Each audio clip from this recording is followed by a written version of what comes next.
identity of Israel, the people that are called Israel today. Into our message, from that point on, I wanted to leave room for us to ask questions and things like this. This is going to be a continuation of where we started. So the first time we started talking about the modern identity of Israel, the people that are called Israel today, right? The Jews, right? So we began looking at that, their belief systems, what they really believe. Is it really Torah? Do they believe in Torah? And we looked at that, and the answer is no. Okay? So we began looking at those particular pieces, all right? We began looking at who are the Philistines? What is the role? Where do they come from? Are all of these particular pieces, their prophetic piece, how do they play a role in end times? All of these particular pieces, which leads us to today, okay? I'm going to say this, that there's so much more that could be said in this topic.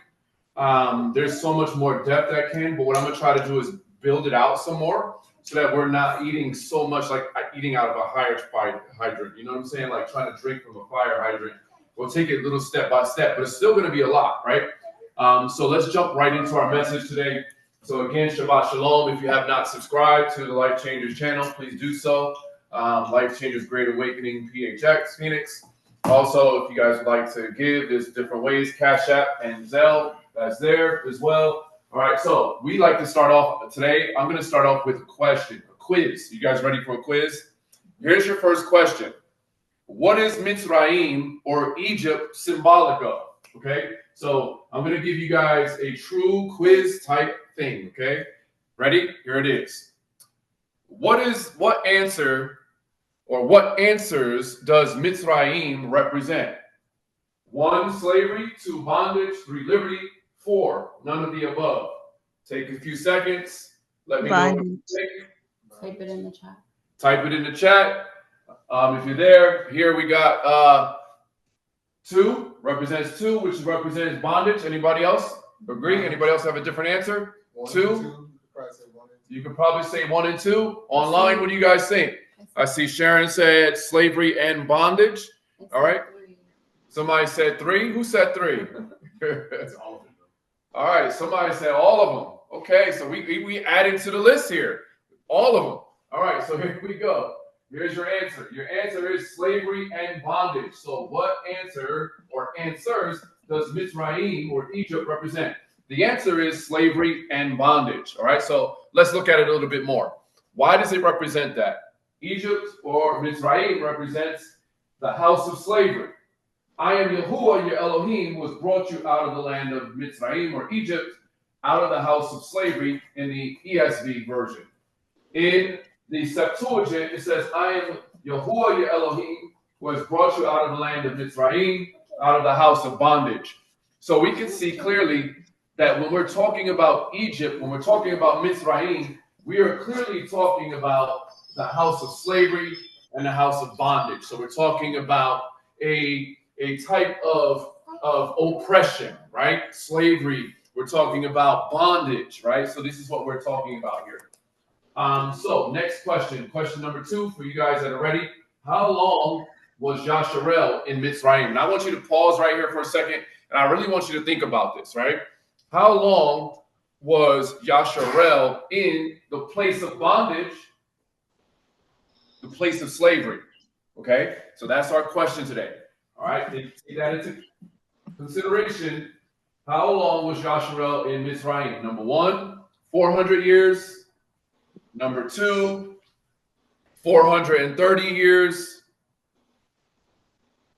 360 years. Or 4, none of the above. Number 4, none of the above. Anybody else? How long were they in Mitzrayim? 4, none of the above. 4, none of the above. I see some say 2, 430.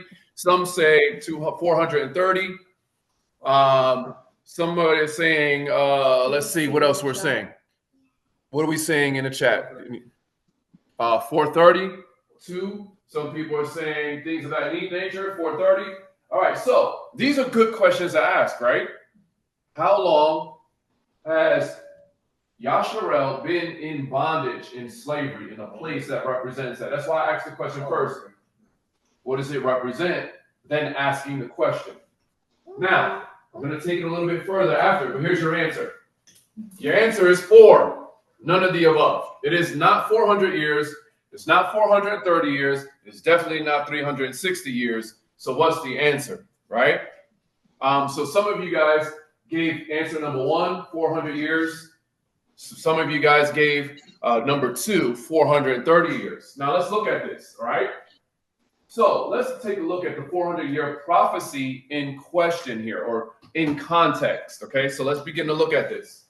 Number 1, Genesis chapter 15, verse 13 says this. Then Yahuwah said to Abram, know for certain that your offspring will be sojourners in the land that is not their own. Number 1, it's not their land. It's not their land. Are we paying attention to that? So it is not their land. That's clue number 1. And they will be servants there. And they will be afflicted for 400 years. So we have some conditions here, right? So we clearly see that Genesis chapter 15 says that is for 400 years, okay? So what is this talking about? Is this prophecy speaking prophetically of Egypt or Mizraim? That's my question to you.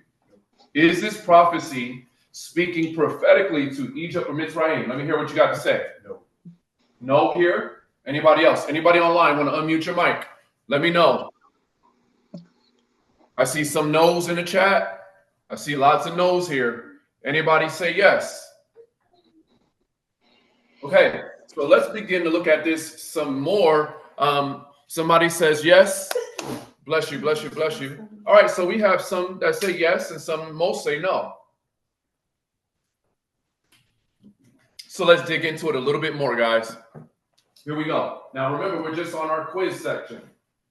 Now, context is everything. Everybody say context is everything. Okay, so we're going to look at this 400 prophecy in context, okay? So I'm going to take this from the Targum Jerusalem, right? Listen to what it says. So Genesis chapter 15, verse 12 says this. And when the sun was going down to set, a sleep profound and sweet fell upon Abram. And behold, Abram saw 4 kingdoms. All right? He saw 4 kingdoms. Now, this is in context. He saw 4 kingdoms, which should arise and bring his sons into subjugation. So who's this talking about? Abraham, right? Would all agree that this is talking about Abraham and a promise that was given to Abraham, right? Or Abraham, right? Everybody got it? And in the dream, Abraham saw 4 kingdoms, right? And the purpose of those kingdoms, all 4 kingdoms, was to subjugate Yasharel, the people of the promise. Everybody follow so far? Because I'm actually building, even in asking the questions, into what we're going to be talking about, okay? So the quizzes have a purpose, even in me asking the questions. So we see that there are 4 kingdoms that they should arise and bring his sons to subjugation and terror. He goes to explain it. The greatness of darkness fell upon him. Terror, that is Babel. Darkness, that is Media. Greatness, that is Greece. Right? Fell, that is Edom or Rome, that 4th kingdom. So he explains who the 4th kingdom is, right? Edom or Rome. That is the 4th kingdom, which is to fall and never rise again, ever, forever and ever. All right, so we see that this is culminating into the very next verse that we read. So we read 12, now let's go to 13. In context, then Yahuwah said to Abram, after he saw what? After he saw the vision, right? After he had this vision, right, in his profound sleep, right after, he says, then Yahuwah said to Abram, know for certain that your offspring, right, your offspring will be sojourners in a land that is not theirs, and will be servants there, and they will be afflicted for 400 years.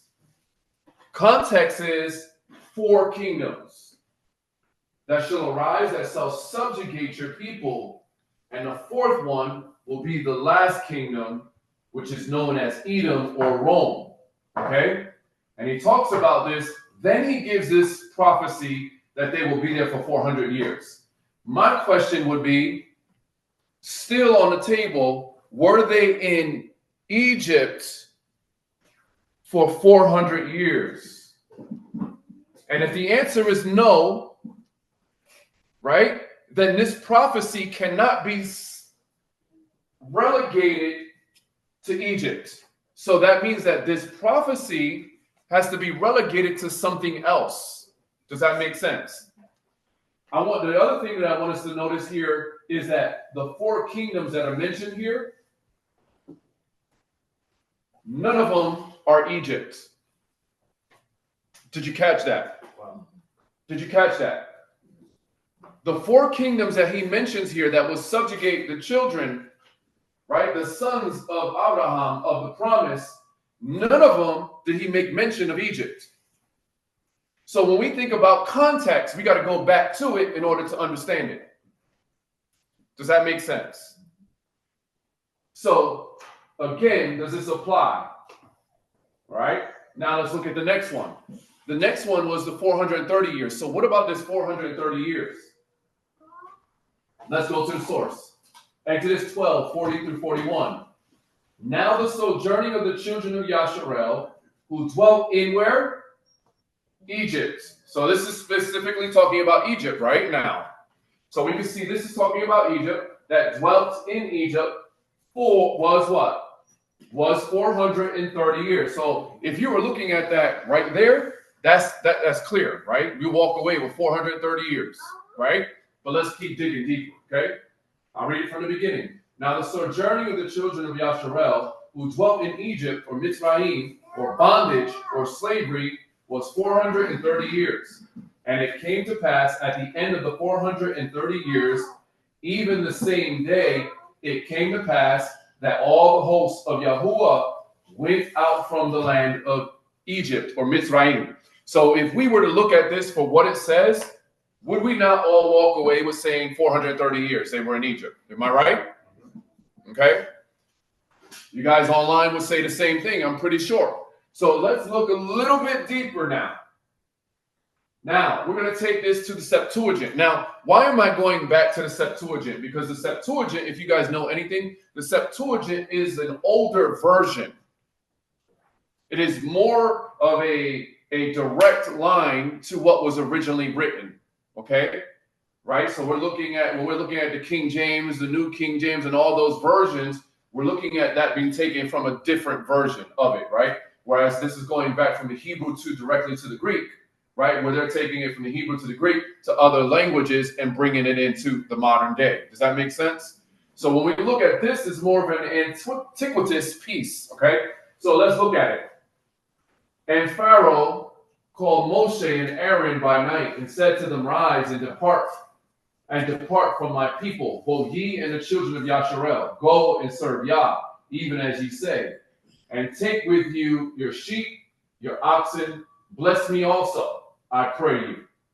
And the Egyptians constrained the people so that they cast them out of the land with haste. For they said, we shall surely die. And the people took their dough before their meal was leavened, bound up as it was in their garments and on their shoulders. And the children of Yasharel did as Moshe commanded them, and they asked the Egyptians articles of silver and of gold and apparel. And Yah gave his people favor in the sight of the Egyptians. And they lent to them, and they spoiled the Egyptians. And the children of Yasharel departed from Ramses to Sukkot, to the full number of 600,000 men, even men besides the baggage.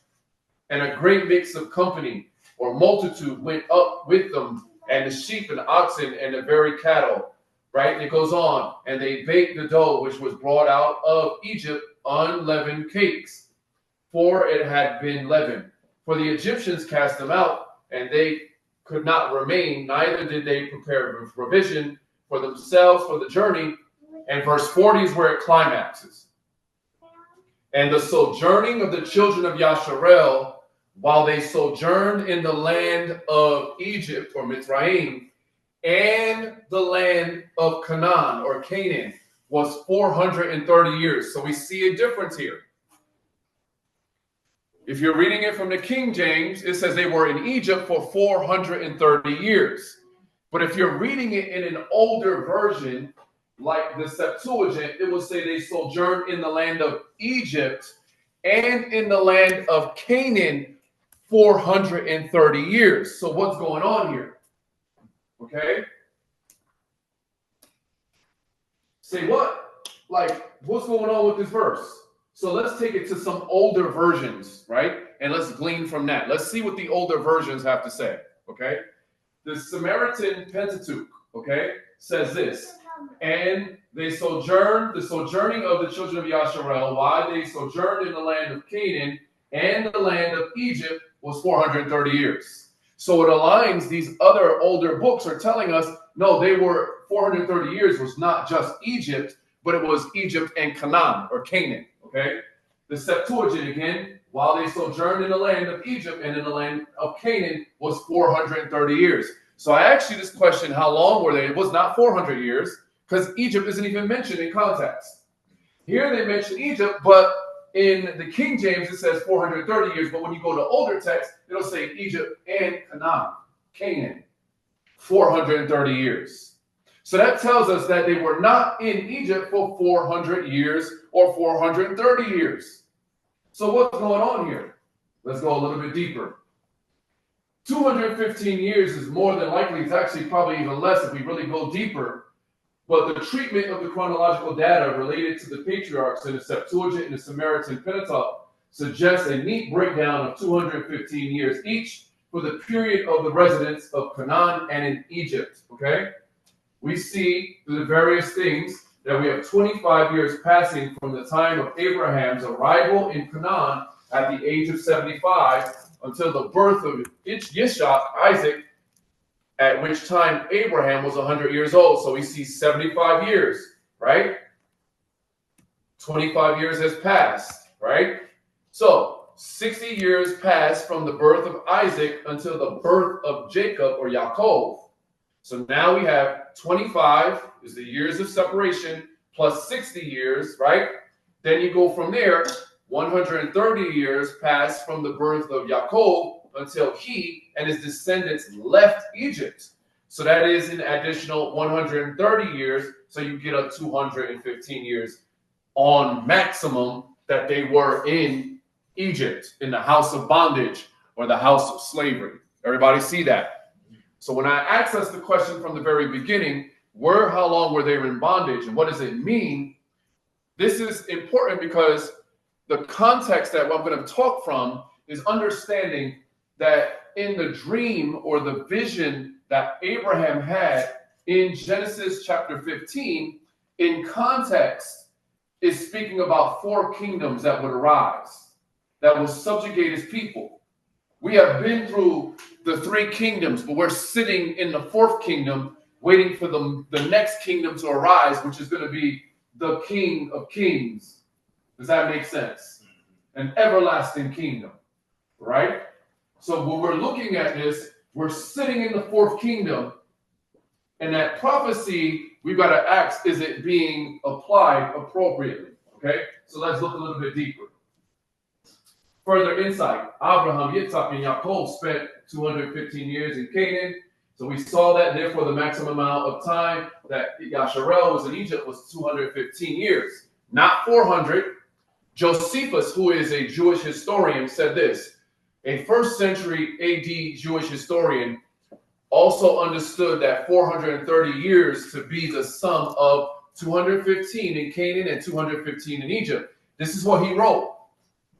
The Israelites left Egypt in the month of Xanthicus on the 15th day of the lunar month, 430 years after our forefather Abraham came into Canaan, okay? But 215 years only after Yaakov removed from Egypt. And this is found in the Antiquities of the Jews, okay? So we can see the sources that are here, that we have historians, 1st century historians that were there that tell us that this is what was going on back then. So they give us more of a historical accurate document, which aligns with what we just read in the Septuagint and also into the Samaritan Pentateuch. Okay, so we see that these align. So even when we're reading our best Bible, you know, because you get those individuals that love their Bible and they become King James only, right? You guys have grown up and heard of that. King James only. I ain't reading nothing but my King James. You can keep that NIV, NASV, all that stuff that you want. You keep all that, you know, that's how people get. They get so bogged down, but you got to learn to dig deeper, right? And what I want us to see through this is that if we want to know more, we got to go a little bit deeper, okay? So with that being said, let's go a little bit more. So let's get started with our message. I want you to turn to your neighbor and say it's a time of war. It's a time of war, right? It's a time of war. So what do we know about war? Number one, Ecclesiastes 3:8 tells us a time to love, a time to hate, that there's a time for war, and that there's a time for peace, okay? Matthew 24, verse 6 says, and you shall hear of wars, you shall hear of rumors of wars, right?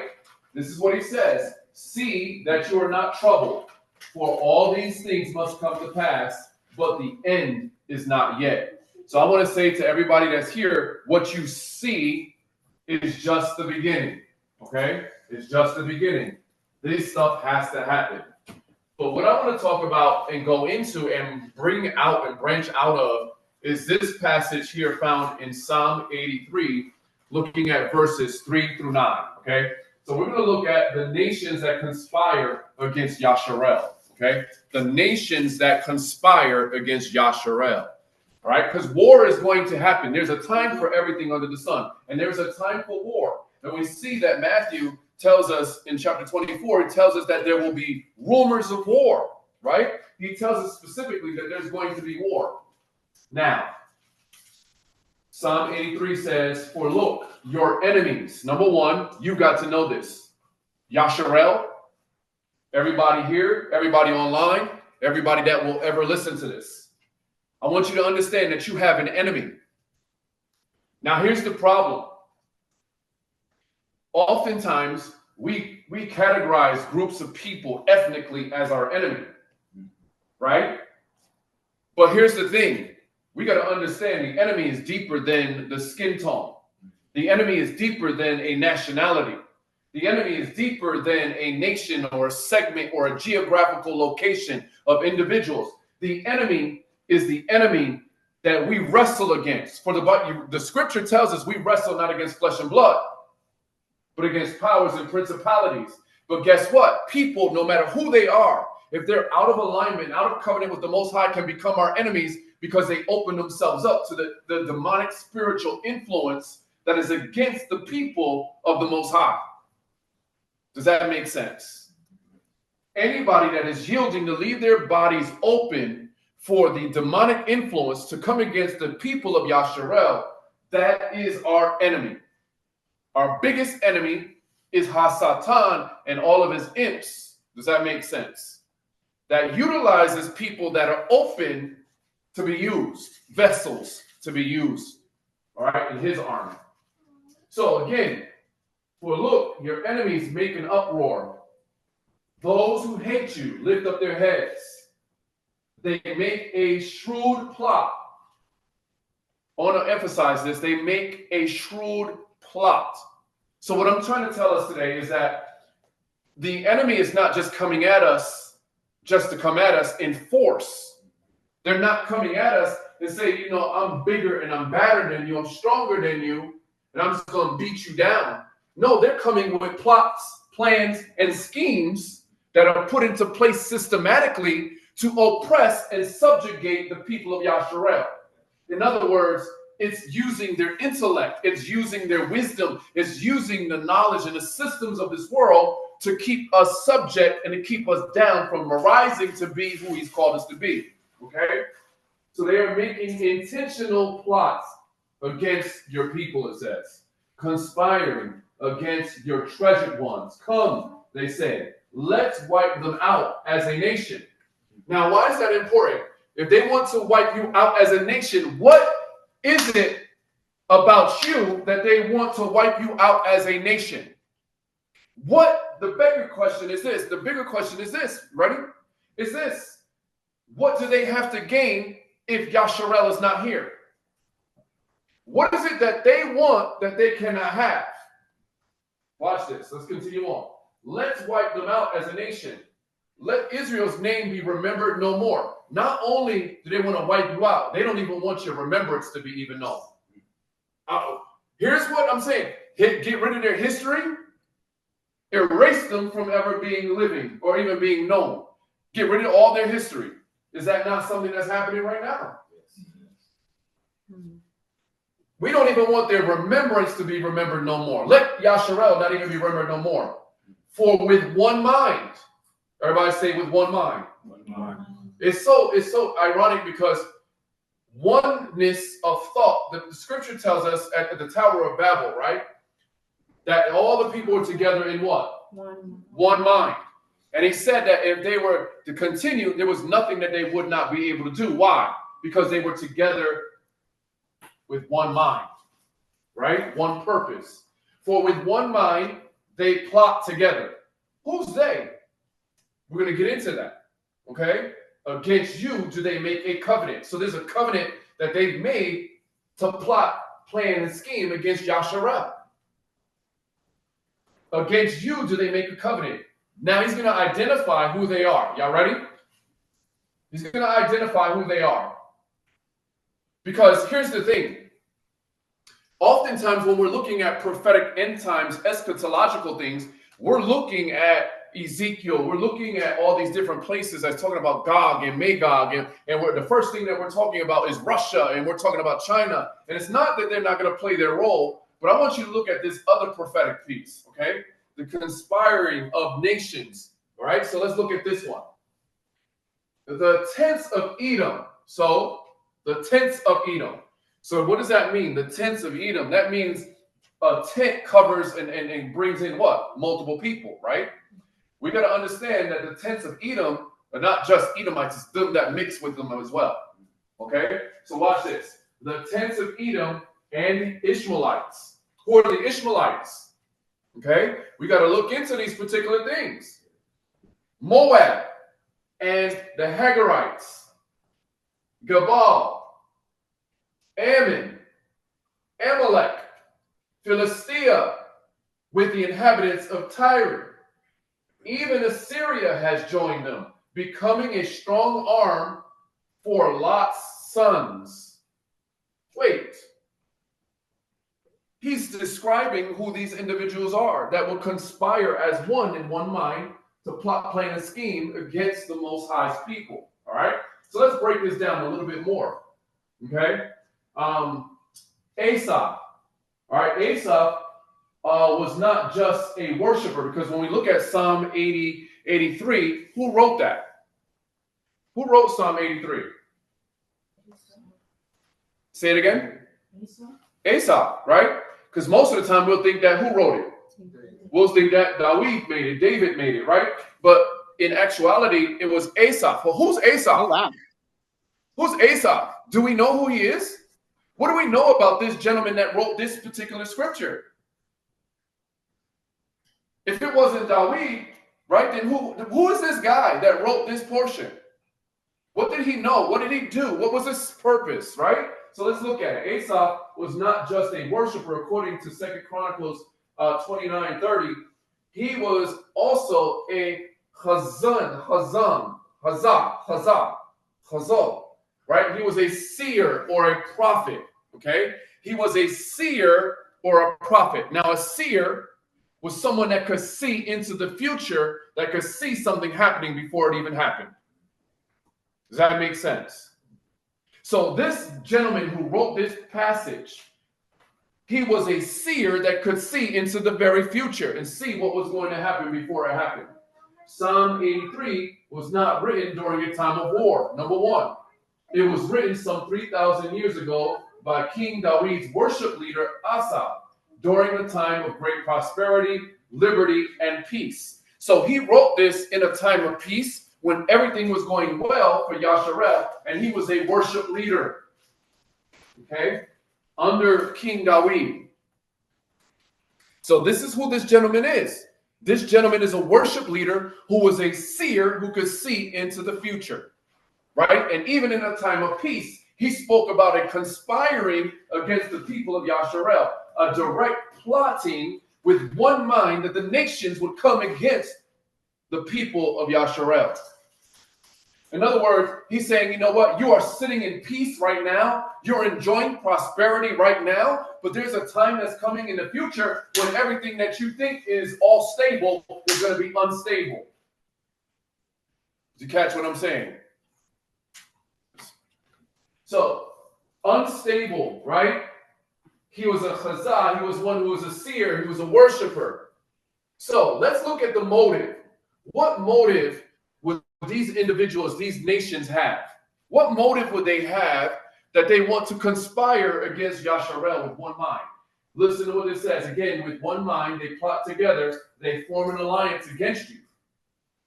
The 10-member coalition in Psalm 83 forms a covenant with each other against not only the nation of Yasharel, but against Yah himself. Okay? The coalition is not satisfied to only destroy Yasharel as a nation, but they want to wipe out the memory of the name of Yasharel, in effect, breaking the Abrahamic covenant. Here's what I want to say, make it very clear. The purpose that these other nations want to destroy and wipe out the memory of Yasharel is so that there can be no fulfillment of the covenant that the Most High made with Abraham. Does that make sense? So if the people and the seed is no longer in the earth, then the covenant can't continue. Does that make sense? So he wants to kill you, your household, your seed, and the furtherance of the seed coming out of Yasharel. This is why you have a big movement of men today acting as if they're women. You have an effeminate gay, and I'm not going to be politically correct. You have this perverted agenda of males who were born males who act like they're females and like other whatever. Does that make sense? You have a big push in the media. You have a big push everywhere it is. All right. And that's the reality of it. If you could stop the seed from being progenerating to continue to bring forth the seed to raise up a godly, Yah-fearing family, right? And bring forth that generation to continue to go forth one generation to another, keeping the covenant of the Most High, then he can destroy this. Then that's what the enemy is doing through various avenues, okay? In the Abrahamic covenant, Yah pledges that the chosen people will come through Abraham. Everybody get that? Who's the promise through? Abraham, right? Then he said through Abraham, it would go through Isaac, Yitzhak, and through Yaakov. And Yah would give them the promised land. So we talked about that promised land last time, right? All the way from the great river, what? In Egypt, all the way over to the river to the east, which is the Euphrates, right? And in north and south. So we talked about that. The promised land that the Most High said. Genesis 26, 2-4 says, and Yahuwah appeared unto Yitzhak and said, for to you and your descendants will I give all these lands, and will confirm the oath to swear to your father Abraham. I will make your descendants as numerous as what? The stars of the sky. I will give them all these lands, and through your offspring will nations be on earth be blessed. So guess what? Through you and your offspring will all the other nations be blessed. Okay? So we got to understand that this is the system of the Abrahamic covenant and the promises that would go from Abraham to Isaac to Jacob. Okay? So again, these nations conspire because they want the covenant to themselves. And they want to eradicate the people of Yasharel of the promise, so that there will be no seed and there will be no covenant, and there will no longer be the Yah of Yasharel. It would also nullify other promises that are included in the following. The Davidic covenant. What is the Davidic covenant about? The Davidic covenant is about having an eternal heir on the throne. Do you remember that? He said, you will always have a seed on the throne, right? So again, if we can eradicate all this and eradicate Yasharel, the Davidic covenant and the eternal throne will never happen. So you wonder why they're fighting for the seed. Think about it. Moshe was a type of savior, was he not? Mm-hmm. Did they not say at that point in time, you know what, we're going to kill every baby, have all the midwives at that point in time, said to all the midwives, I want you to kill every child that is born of the Ivri women, right? You see them that come off their stool, take them and kill them, right? We see that. And then we saw the report. Why are they still living? Why are these women still having children? And they said, well, you know, these women are unlike other women. They are able to birth themselves, their children, so on and so forth. So then he took his people and said, no, I want you to go and kill every child. So that's where they had this huge massacre, right? We see this with Yahusha when he was born, right? We see that they said, oh, you know what? We want to kill all the firstborn up until the age of what? 3 or so? They were trying to kill them. Am I right? Remember that? So again, the enemy is always trying to come against the seed of promise. Everybody get that so far? Mm-hmm. If he could stop the seed of promise from going forward, then he could stop these covenants that the Most High had made. So he's going to do everything that he can to war, to fight, to plot, to plan, to scheme, to subjugate, to keep us ignorant from knowing who we are. For a child will be born unto us, a son will be given unto us, and the government will be on the rest of his shoulders. And his name shall be called, well, we know that this is Isaiah 6, but this is not how it's really rendered, correct? But again, we get the concept that the government will be upon his shoulder. We understand that he will be the savior, right? And the throne of David, right? We see that. Again, these are covenant pieces. The Brit Hadashah and the eternal relationship piece. This is the covenant that I will make with my people, Yasharel, after that time, declares Yahuwah. I will put my what? My Torah. Where am I going to put the Torah? I'm going to put the Torah in their minds, and I will write it on their hearts. And I will be their Elohim, and they will be my people. So these are the covenants that the Most High has made with his people that the enemy would love to stop from happening and moving forward. Okay? So everybody see this so far, right? And we're just beginning. His covenant with Abraham is an unconditional covenant. It is also an everlasting covenant. So can the enemy really do anything about it? Absolutely not. But he's going to try his very best. He's going to try to take down as many as he can. He's doing what he's doing. That's what they said would happen. And they're doing their very best. And even to the point that many people are deceived, to the point that they don't even know who they are yet. To the point that they will say, well, you know what? I'm going to tell you how I was raised, right? I'm going to pause for a second. When I was growing up in the inner city in New York, I was told this growing up, and this was before I even had any relationship with any deity, God, Yah, whatever we, at that point in time, right? So again, I had no religious upbringing. And this is what I always would hear. Oh, man, that religion, man, that's for the white man, And then we would hear, oh, well, Islam is for, for us people of color, because, that's just us, right? So on and so forth. That's how I was raised up, right? That's what I saw. That's what I heard, right? Right? I saw a lot of 5%ers. I don't know if y'all know what 5%ers are, right? Derivatives of Islam. I saw a lot of that growing up. So I saw all these different things. I heard a lot of different things growing up, right? But it was always this divide, right? And then we say, well, you know what? We got to go back to understand. Well, if God is this, then why wouldn't he love on all people? If God is this, then why would he allow this to happen, right? We have all these various questions, right, that we had growing up that we had to wrestle with. But the Most High is very distinct. He said, I've given you my word. It's for you to study and show yourself approved. You need to do the due diligence so that you can understand. Don't let nobody deceive you. Just because someone says, I'm the Messiah, doesn't mean that they are. In fact, he tells you there's going to be many people that will come in my name saying that they are the Messiah. But how are you going to know unless you study and you know for yourself? He's told you everything that you need to know. It is for us to do our part to make sure that we are in alignment with him and what he says, right? So with this being said, there's an unconditional covenant, an everlasting covenant, but it does not stop the enemy from trying to do whatever he wants. So he's going to give you a plethora of different options. And he'll take you away from the truth by presenting something that has a little bit of truth or has a lot of truth but has this negative thing in it. He'll give you all these things and say, hey, yo, you know what? Y'all, believe in reincarnation. Yeah. Believe in this Taoism, and believe in Taoism, believe in Hinduism, believe in shamanism, believe in animism, believe in atheism, believe in all these various things, believe in spirituality, believe in oneness, right? All these various things that are out here.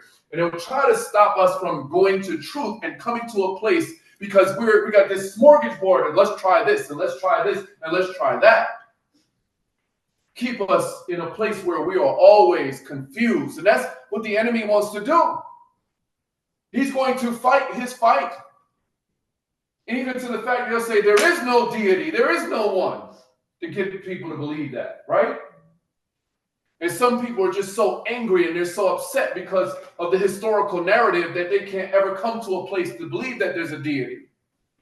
How can a good God, you claim a good God, how could a good God allow all this evil to happen? How could a good God sit back and see little kids and children and die? How could we take it to today? How can we allow this good God that's supposed to be the God of Israel to kill all these people in this world? And how is all this evil happening? If there's a good God who's sitting on the throne and his hand is not too short, why is all this stuff happening? Why is there little babies dying before their time? Why is the person right here going, there's so much that can be said.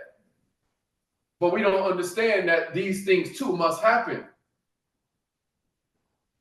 But he wants us to seek him while he may be found. He wants us to love him with all of our heart, with all of our mind, with all of our soul, and with all of our strength. That's what he wants from his people. He wants his people to come to the knowledge of the truth, that the scales will be removed from their eyes, that they will see truth and know truth and walk in truth, in Torah. Even after Yasharel's disobedience, which he foresaw, he already saw that there was going to be disobedience. He would bring his people home to their own land after a period of exile. That's how good he is. Ezekiel chapter 36 says this, "It is not for your sake, people of Yasharel, that I am going to do these things, but for the sake of my holy name, which you have profaned among the nations where you have gone. For I will take you out of the nations, and I will gather you from all the countries and bring you back into your own land." He is going to do it at his appointed time. So let's look a little bit more at this 10-member coalition. Remember we talked about Asaph in Psalm 83, 5-8. It says, "With one mind they will plot together. They will form an alliance against you, the tents of Edom, the Ishmaelites, the Moab, the Hagarites, the Babylons, the Ammon, the Ammonite, the Amalekites, the Philistines, with the people of Tyre. Even Assyria has joined them," right? The Lot's descendants. Here we go. We look at this map. We see the kingdom of Edom, kingdom of Moab, the Philistines, Ammonites, all the people surrounding this particular area at that point in time, right? That's what we see on a map. Now, this is an older map, so what we're going to see is a little bit deeper. Now, let's go. While these groups no longer are identifiable by their ancient names, there's a gentleman by the name of Bill Sulis, an author of an Israelite, of Israelite and Psalm 83. He wrote a book called The Missing Prophecy, Revealed Assertions of the Modern Day Equivalents and Descendants of Those Coalition Members. Let's look at what he said, okay? So he's going to break it down and say, I'm going to take those people, knowing that these people are no longer look like what they look like, but let's look at those people and how they branched out, okay? This is what he did. Let's look at what he said. The 10 nations. He said the tents of Edom, right? The Palestinians, southern Jordanians. Now, this is his interpretation, right? This is just one interpretation. We also understand that the tents of Edom also brings out to Rome and to all these other nations as well, right?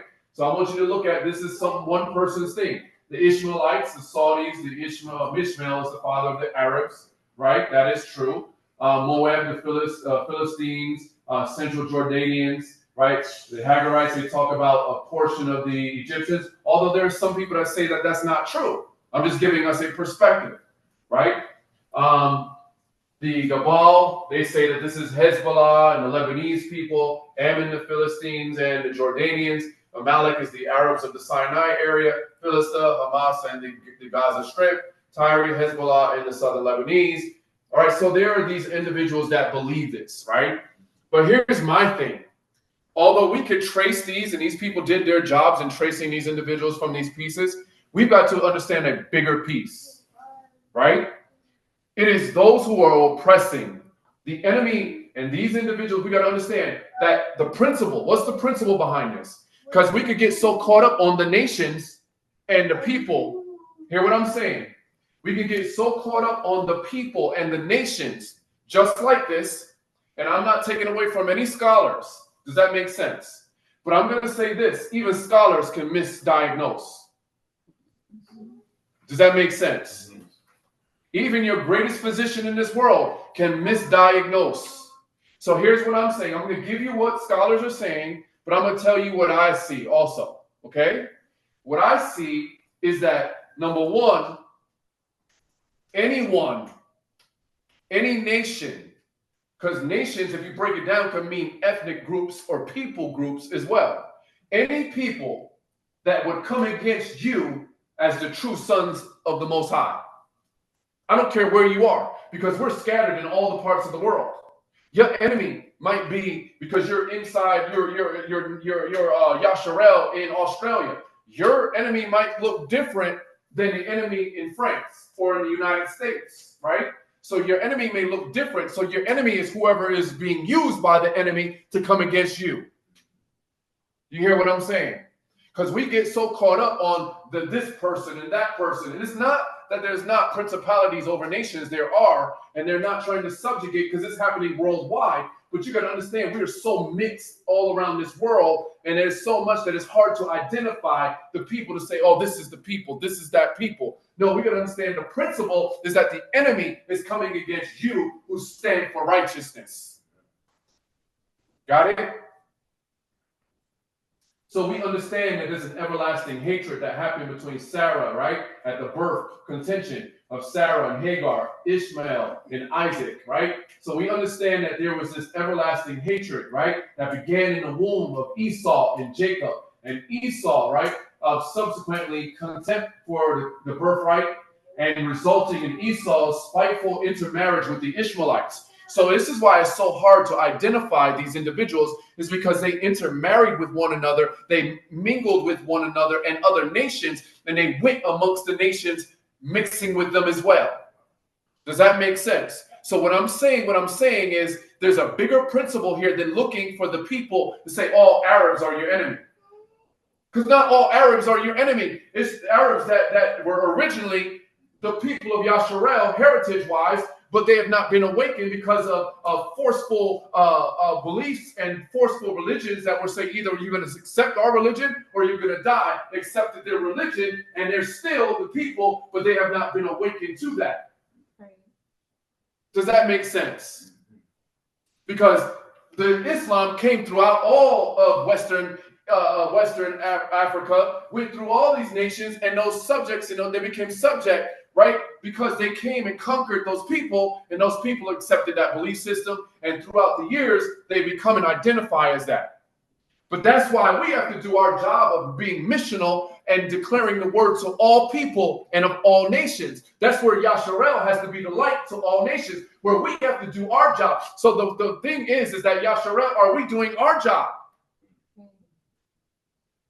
We often look at it and say, well, we got a problem. We don't got enough this. We don't got enough that. But it's an indictment against us. Are we going out sharing the Besorah to all nations? Because guess what? We go to the nations, and guess what? There are people that are meant to be, but they don't know because they've not been awoken yet. Their scales are still over their eyes. And they may look like all different groups of people, and they may look different, but they're called to be Yasharel. Got what I'm saying? Mm-hmm.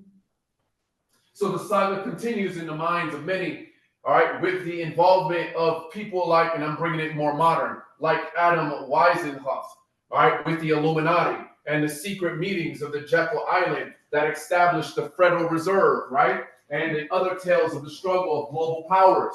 And apparently there may be some who still appear today as Jews, but in actuality are not. We see that in Revelations, right? I know the blasphemy of those which say that they are Jews but are not, but they are the synagogue of Satan. So what does this all have to do with everything that we've been talking about so far? Okay? All right, so let's go dig a little bit deeper. Now that we have set the background some, let's go a little bit more. So the video is no longer playing for some reason. I don't know why, but that's okay. A time of sorrows, war is in the air. So we see Matthew 24 says, when the Messiah was asking his disciples, the Talmudim came to them privately and said, tell us, when will these things be? When will be the sign of your coming and the end of the age? The Messiah says, take heed that no one deceives you, right? He goes on to say, verse 6, you will hear of wars and rumors of wars. See that you are not troubled. So, ladies and gentlemen, are we to be troubled because there's war going on right now? We're not to be troubled.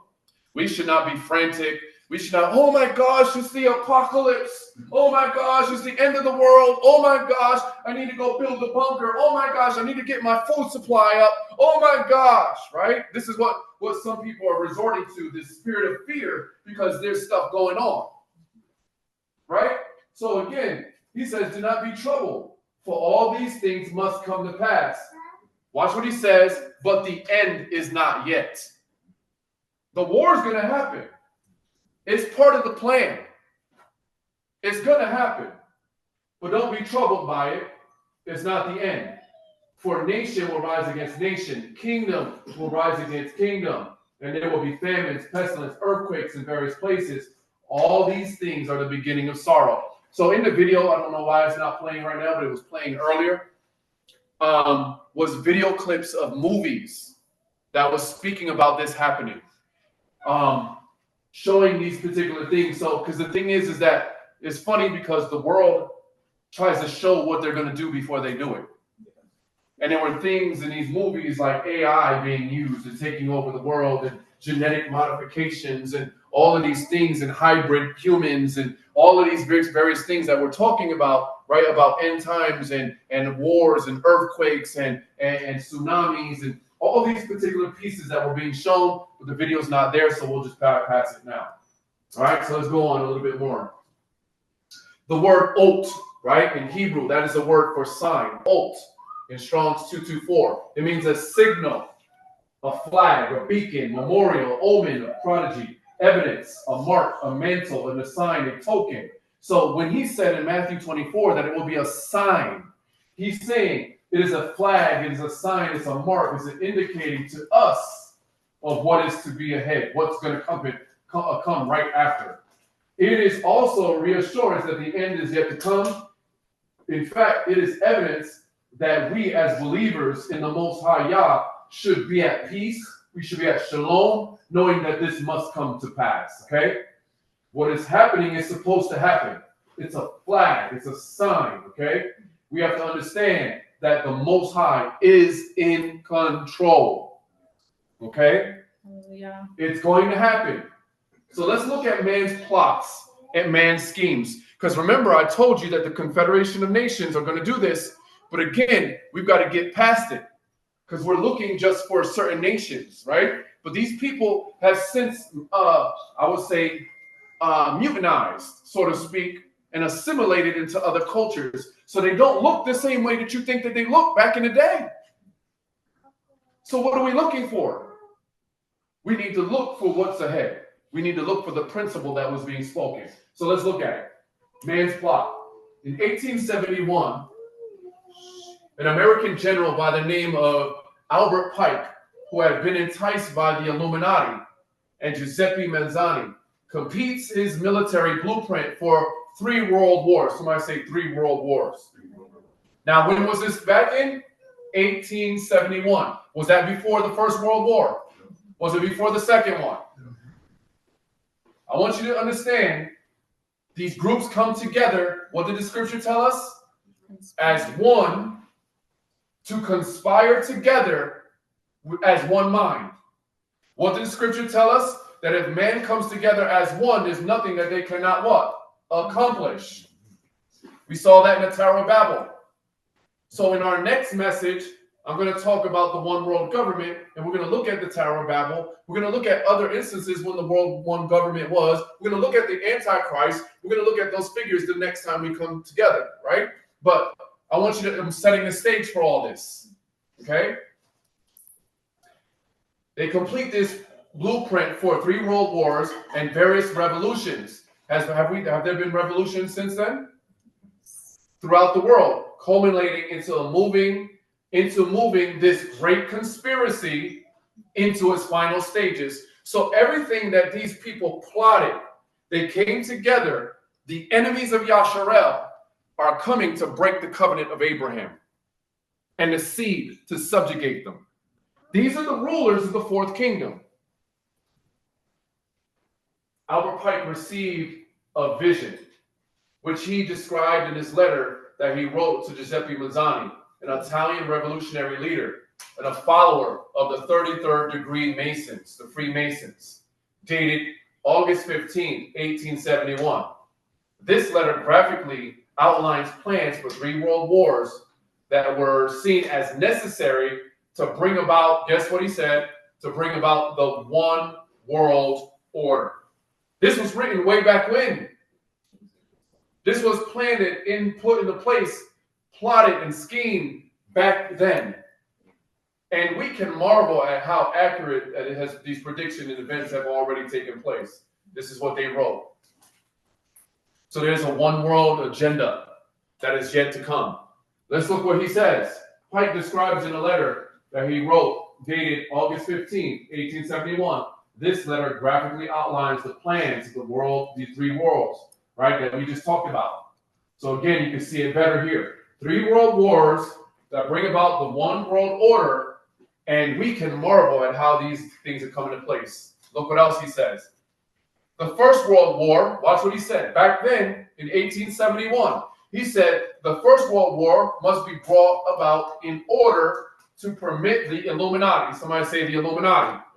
I know where this to some people may seem like conspiracy, right? You don't want to talk about this. This is taboo. Oh, come on. We don't know who that is. Oh, come on. That's fake. This is what they talk about. Stay away from this. Don't talk about this stuff.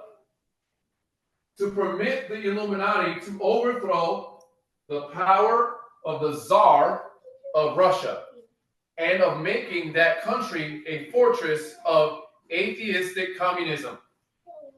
Would you say that after that point in time that Russia or the USSR is an atheistic communist nation? I mean, he wrote about this before it even happened. Do you see this? The plots, the plans, the schemes of these world governments to come together, or these powers, or these individuals who are enemies, who have opened themselves up to Hasatan to be used as puppets to push forth the agenda of the 4th kingdom to subjugate the children of Yasharel. Do we see this so far? The Second World War must be fomented by taking advantage of the differences, watch this, between the fascists and the political Zionists. Did that happen in World War II? The fascists were the Germans, right? And the Zionists were, quote unquote, the Jewish, Ashkenazi, let's put that out there, lineage people. Everybody got it so far. Did that happen? Absolutely. When was this written? Way before it actually happened. This war must be destroyed, must be brought about so that the Nazism is destroyed, and that the political Zionism be strong enough to institute a sovereign state of Israel in Palestine. Wait a second. You mean to tell me that they had this planned out in 1871? You mean to tell me these nations conspired and came together, these groups, individuals like the Freemasons, the individuals like the Illuminati, these individuals who are running the governments? You mean to tell me they came together way back when and they put this plan into motion and it's happening before our eyes, but we have not ever taken hold of it? We're not learning from it? Come on, people. Again, Nazism must be destroyed and the political Zionism be strong enough to institute a sovereign state of Israel in Palestine.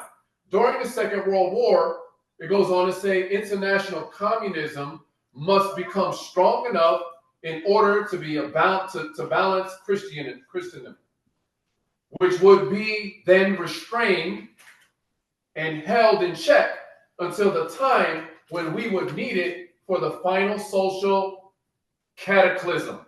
Watch what it said again.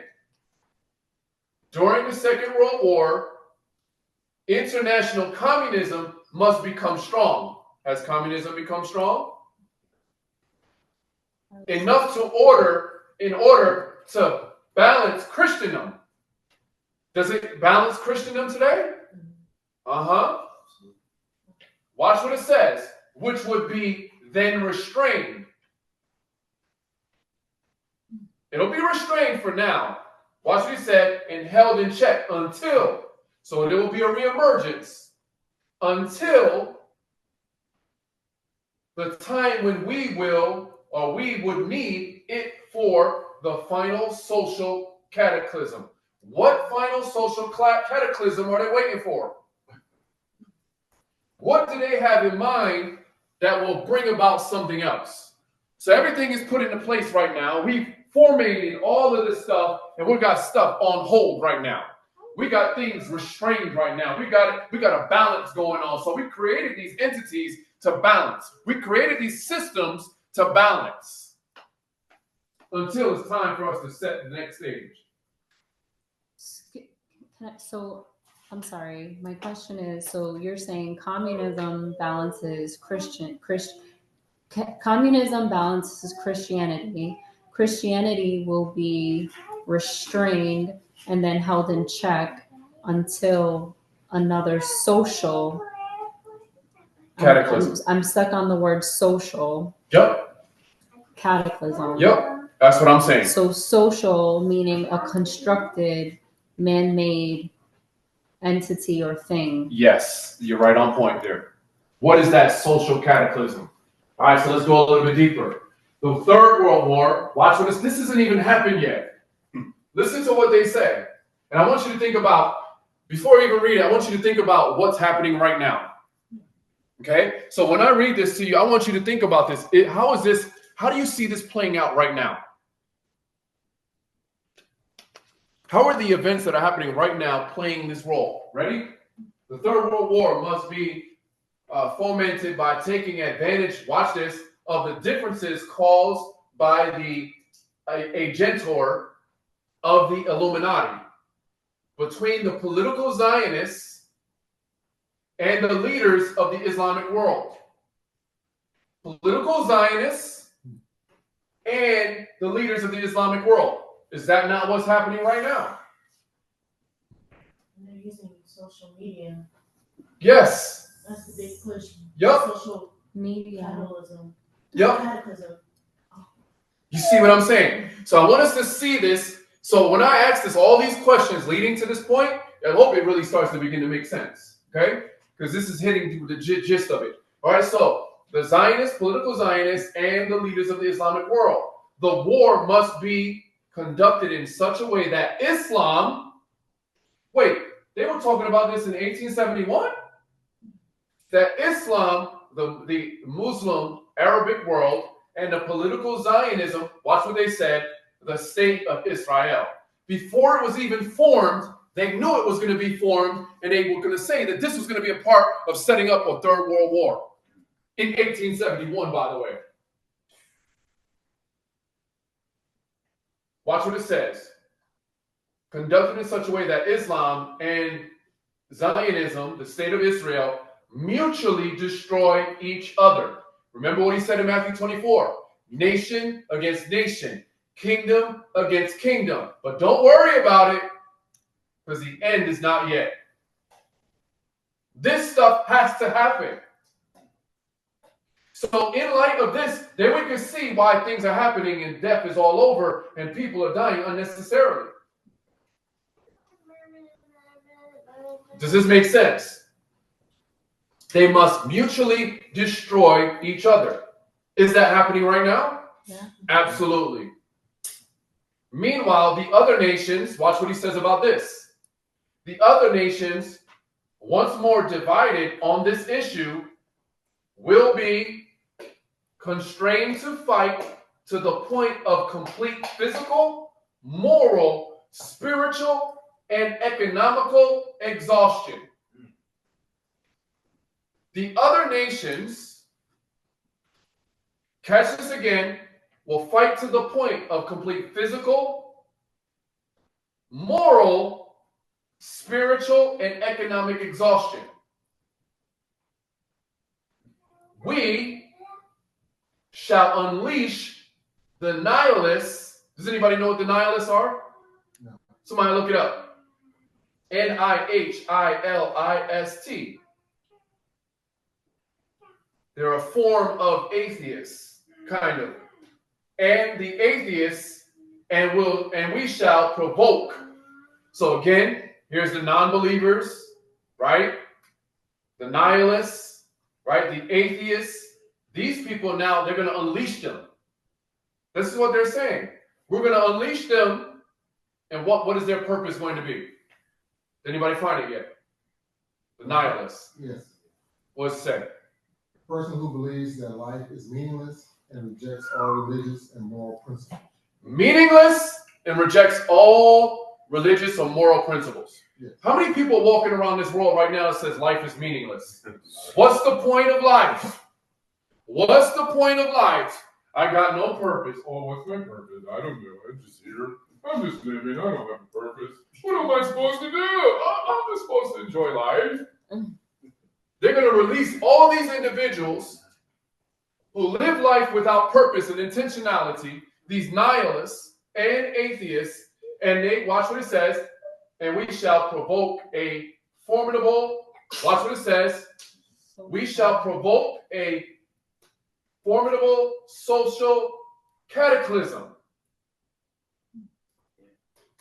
Because remember, communism and Christianity are held back in restraint, but it's going to be used also as part of the last social cataclysm. Watch what he says, the nihilists and the atheists, and we shall provoke a formidable social cataclysm, which in all its horror will show clearly to the nations the effect of absolute atheism. Remember, he said there will be many that will depart from the what in the last times? Apostasy. Many shall fall from the what? Faith. Faith. Y'all not remember that? He said, I have to cut short the time that lest even the elect. Didn't he say that? Mm-hmm. Didn't he say that? There will be a great falling away. Watch what he says. Where am I? Clearly that the nations, the effect of absolute atheism, origins of savagery, and of the most bloody turmoil. Then everywhere, the citizens obligated to defend themselves. Watch this.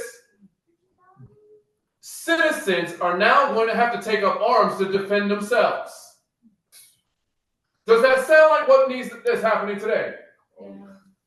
I don't know about you, but I've always been against guns. I've never had a gun, never held a gun, never shot a gun. But I'm telling you what.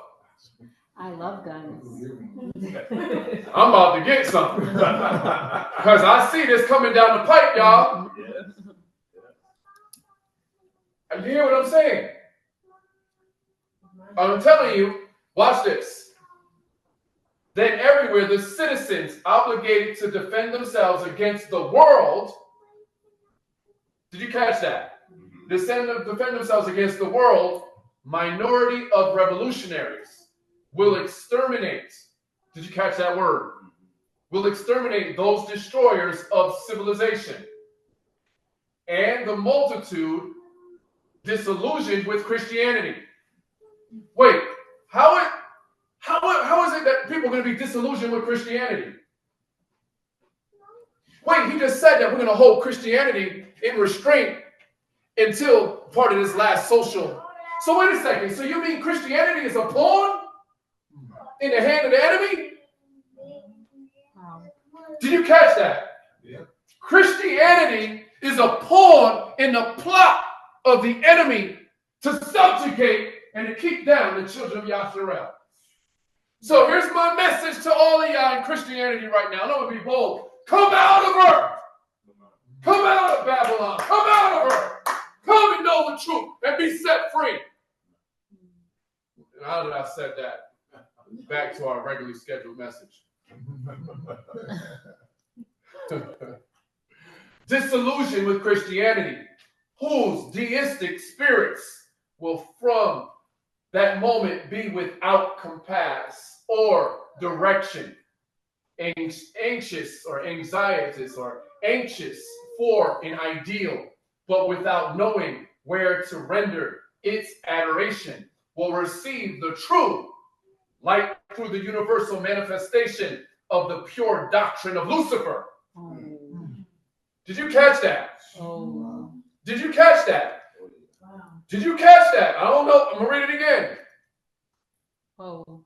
Then everywhere the citizens obligated to defend themselves from the world, minority revolutionaries will exterminate those destroyers of civilization, and the multitude disillusioned with Christianity, whose deistic spirits will from that moment be without compass or direction, anxious for an ideal, but without knowing where to render its adoration, will receive the true light through the universal manifestation of the pure doctrine of Lucifer, brought finally out in the public view. This manifestation will result from, watch this, the general reactionary movement which will follow the destruction of Christianity and atheism, both conquered and exterminated at the same time. That's a lot. That is a whole lot. Wow. That's a whole lot. So this has to do with the Antichrist. This is all what I said I'm going to set up for the next time. Talk about the Antichrist and the one world government and all of these particular pieces. Okay, so I see a hand up over there. So Jacques, I think, has a hand up. So if you want, Jacques, you can unmute and state your comment if you can hear me. Shalom. So talking about the political Zionists, I actually came across this and read this week, was the Balfour Declaration and how the Rothschilds are directly involved in it. So that's not surprising. And I guess apparently this is like the 100th year anniversary of the Balfour Declaration. Yep, And that is true. They are a part of that. Yep, they were definitely involved. The British government, which is an extension of the Fourth Kingdom, all of that. Okay, good stuff. All right, so this is what's coming out of it. Wars have been a strategic method used by elite oligarchy to bring about the one world government, right, or the new world order. The third world must be fomented by taking advantage of the differences, right? The Illuminati, political Zionists, the leaders of the Islamic world. All right? We saw that. Political Zionism must destroy, right? Go back and forth with Zionism, the political Zionists. This is something I want to introduce to us, and I'll end with this before we get, before I go into the next topic next time. So, the Hegelian dialect. Anybody heard of that? Watch what it says. Can you spell it? Hegelian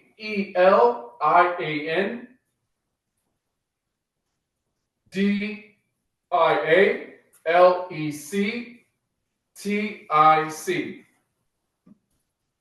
Dialectic. Ready? Problem, reaction, solution. This is what this is about. Problem, reaction, solution. Problem, reaction, solution. Create a problem. Let's get the reaction and let's create a solution. Let's create a problem. Let's get the social reaction and let's create a solution. Catch it? Let's create a problem. Let's get the social reaction, and let's create a solution. To better understand the New World Order strategy behind the crisis we experience, it is important that you first understand problem, reaction, solution, or what is called the Hegelian dialectic. 3 dialectical stages of development. Number 1, a thesis giving rise to its reaction. An antithesis, number 2, which contradicts or negates the thesis. Number 3, and the tension between the two being resolved by means of a synthesis or ordo ab chaos, order out of chaos. So what they want to do is to bring problem, reaction, solution. So I want to create all of these issues to bring about a new social construct. In other words, I want to bring order out of chaos. Did you catch that? I want to bring order out of chaos. But guess what that's like? That's the Luciferian way of trying to go back to Genesis chapter 1. Remember in Genesis chapter 1, what was the state of the world, of the earth? In chaos. Was it not? And what came out of chaos? Yah's order. Yah's order. So the enemy now wants to create chaos to bring about his order. Does that make sense? Now let's look a little bit deeper. Agenda. Make money from cheap food and medical treatment. Sound familiar? Problem. Remember, problem, reaction, solution. So here's our agenda. Make money from cheap food and medical treatment. Everybody following so far? This is this agenda. Thesis. Here's the problem. Manufacture good using inexpensive toxic ingredients. Reaction or antithesis. Broadcast news reporters detailing disease statistics. That's the reaction from it. Synthesis or the solution. Send the masses to doctors and hospitals for expensive treatments. It's part of the agenda. Watch what else. Agenda. Centralization of government or oligarchy. Thesis. Terror. Events. Fake or real. Is that what's happening now? Yeah. Terror being created through different events, whether fake or real.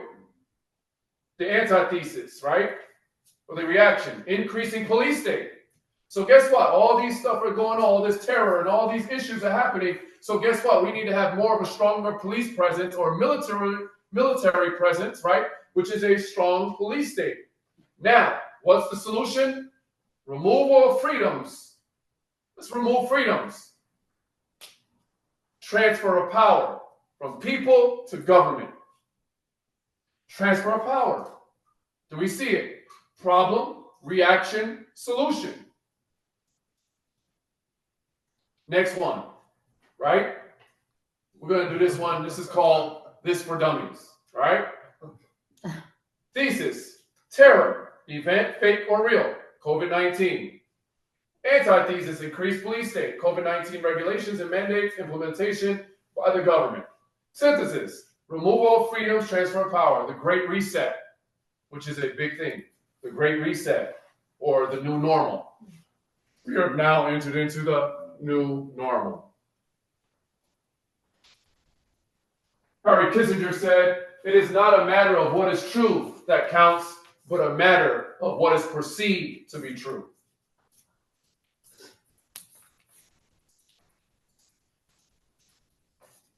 The synthetic solution to these conflicts cannot be introduced unless those being manipulated, did you catch the word there? Those being manipulated take a side that will advance the predetermined agenda. People have to be manipulated.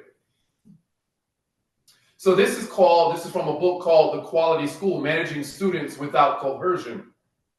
Reinventing the World, the mind-changing dialectic process. Training the masses to think collectively and serve a greater whole. The seamless systems, the global framework for managing everyone. The global standards, holding everyone accountable to a global vision. All right? Watch what he says. This is a quote out of the book. He says this: when we put all this information together, the needs, the pictures, and the ability to create completely new behaviors, we have the basis or the basics of control theory. This is all about control. All these systems is about control. I don't know if you've heard about this government piece that's called UNESCO. Has anybody heard of UNESCO? Okay, the challenge for them is the challenge to humanity is to adopt new ways of thinking, new ways of acting, new ways of organizing itself in society. In short, new ways of living. That's their purpose. So watch what they say, the power of dialogue. This century-old plan for socializing, remember that word? The masses together gathered momentum by Julian Huxley, brother of Aldous, was chosen to be the head of UNESCO. 2 years later, he wrote a book entitled UNESCO, Its Purpose and Its Philosophy. This was in 1947, right? A blueprint for a change called for a universal implementation of dialectic process. This is what they said. The task before UNESCO is to help, watch what it says, the emergence of a single world culture. Did you catch that? The part of this governmental group through this dialectic process that we just talked about, create a problem, get a reaction, and create a solution to create order out of chaos. He says again, is to create a single world culture. That means somebody's culture has got to go away. Can I put my hand up? That means you can't believe what you want to believe. That means you don't have the ability to think for yourself. Are we ready to enter into that? One single world culture with its own philosophy and background of ideas and with its own broad purpose. This is opportune since this is the first time in history that the scaffolding and the mechanisms for world unification have become available. And it is necessary for at the moment two opposing philosophies of life confront each other. Watch what it says, from the West and from the East. These philosophies have to collide. What philosophies do we have in the West? Capitalism. What do we have in the East? Communism. What do we have in the West? Christianity. What do we have in the East? Islam. Isn't that what he just said in Albert Pike? Sounds interesting. You may categorize the two philosophies as two super nationalisms, or as individualism versus collectivism, or as the American versus the Russian way of life. Do we not see a big conflict now between the Russians and the Americans? Interesting. Or of capitalism versus communism, or Christianity versus Marxism. Can these oppositions or opposites be reconciled? This antithesis be resolved by a higher synthesis? I believe not only that this can happen, but that through the inexorable dialectic of evolution, it must happen. This is what they're saying. Professor Benjamin Bloom, called the father of outcome-based education, said what? This: the purpose of education and the schools is to change the thoughts, the feelings, and the actions of students. A large part of what we call good teaching is the teacher's ability to attain effective objectives through challenging the students' fixed beliefs and getting them to discuss issues. In other words, you can't go into a school and say,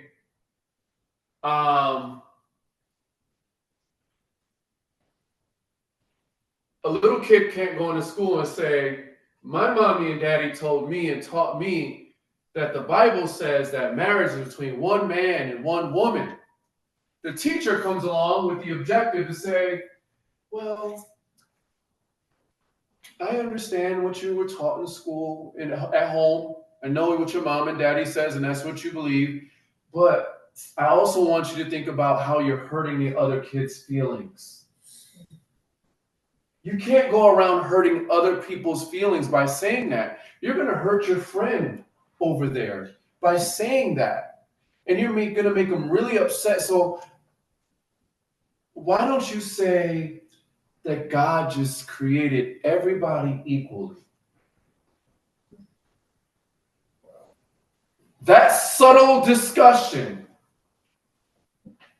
changes the thoughts, the beliefs, and the actions of individuals, because now we've gone from not being direct and straightforward to being placating everybody in their emotions and feelings. It's like this. It's like you go and you see these youth sports today. You know what? You go and you see these things, and it's like there's no real winner or loser. Everybody's a winner. You're a winner, Johnny. You're a winner, Sarah. It's okay. There's no such thing. Nobody lost today. We're all winners. That's the philosophy we have today. Okay? So let's take a salah until next time we come together, and I see a hand up. Yvonne Holmes, you have your hand up. You could go ahead and unmute your mic. So what you were saying about making everybody believe the same thing, well, I guess that's the one world religion right there. But as it brought to mind the vice president, U.S. vice president, went to the African continent and demanding that they change their thoughts and their laws about homosexuality and stuff like that. They did. And they just about kicked her out of there. So it made me think about that.